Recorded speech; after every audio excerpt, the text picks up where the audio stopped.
Hello and welcome back to Wes's Corner. Hope everyone's doing well today. So let's get started with today's video. So when you think of the term levels, what's the first thing that comes to mind?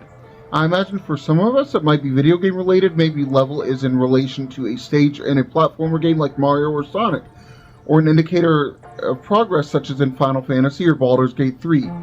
Separate from that, maybe you equate it to a floor on a building like the 5th level of a hospital. But levels are also associated with autism. Us autistic people have had a variety of classifications attributed to our diagnosis over the years and decades, so let's have a little history lesson. But before we get into that, remember to like, comment, and subscribe. In the late 19th century, autism was classified using a particular R word, which is no longer acceptable, and for good reason. It was prefaced with developmental, specifically. We can attribute this to Dr. John Langdon Down. The word autism itself was first used in the early 1900s by Dr. Eugen Bleuler, describing especially withdrawn schizophrenic patients. In 1926, child psychiatrist Dr. Grunia Sugariva described the traits traditionally associated with autism as schizoid personality disorder. There were general variations on these terms and classifications until 1981, at which point Dr. Lorna Wing introduced the English-speaking medical world to the term Asperger's syndrome, which doctor and Nazi sympathizer Hans Asperger had referred to as autistic psychopathy. This term was perhaps the most mainstream for many years and was included in the ICD-10 and DSM-4 in the early 1990s. A lot of us are still trying to get rid of that term given its associations and its history. In 2013, autism spectrum disorder was added to the DSM-5, which encompasses all previous classifications of autism. It is under this classification that we now have autism levels, 3 of them to be exact, and that is the subject of today's video, what we'll be discussing. So let's go ahead and take a look at these levels. Level 1 is the most mild form of autism, what would previously been known as Asperger's syndrome.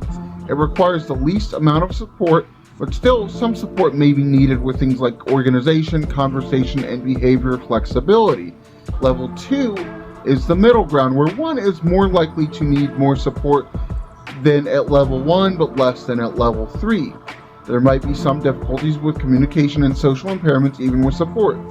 Stimming may be more frequent and more pronounced, and they may be more fixated on their behavior or special interests. And now we have level 3, which requires the most support with communication deficits, minimal social interaction and response, as well as a distinct lack of verbosity.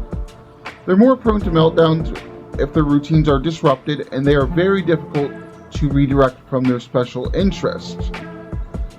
So those are the 3 levels, those are the basic facts, and I'll have a link to the sources that I'm referencing in the description of the video.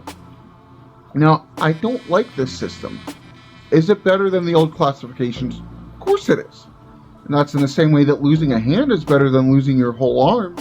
It might be better, yeah, but it still sucks. From a clinical point of view, I do understand that a system has to be in place for diagnosis, testing, and follow-up. It's necessary. I get it. It's just really bad. And 3 levels to encompass a whole spectrum where everyone's a little bit different with it, or even a lot different with it, that's just a bit too broad and a bit too vague. Now, I'm no medical professional, nor do I claim to be, so I can't offer any professional insight as to how to make the system better. But as an autistic person, I do have a voice, and I can use that voice to speak my truth. And that is, my issue with the system overall is that it's too rigid. There's not enough room for variance. An autistic person can have different support needs and have better or worse social skills at different points in their life. Their propensity for meltdowns may change. The levels can just go back and forth, and the system right now is just not really set up for that. And that doesn't even take into consideration my issue with the term disorder applying to autism. We're not a disease. We just process differently than neurotypical people. It's like Apple versus Samsung. At the end of the day, they perform the same or similar functions, have the same apps and features, and utilize mostly similar internals. They just interface in a different way. They operate in a different way, but it's still pretty much the same. Diagnosis and classification on autism irritates me more and more with each bit of new information I learn on it. It's quite depersonalizing, if I'm honest. Why do we need to have a disorder? Why do we need to be classified that way?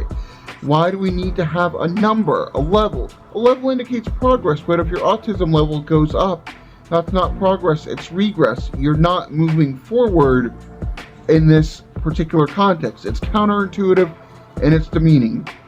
Maybe one day we'll have a better system. We can hope, right? Now, that's just my opinion on it.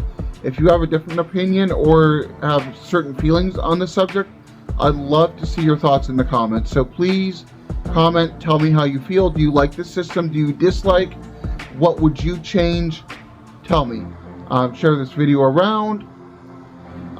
That's pretty much all I have to say on the subject. I will be back next week or later this week with another video. But once again, thank you for visiting Wes's Corner. Goodbye.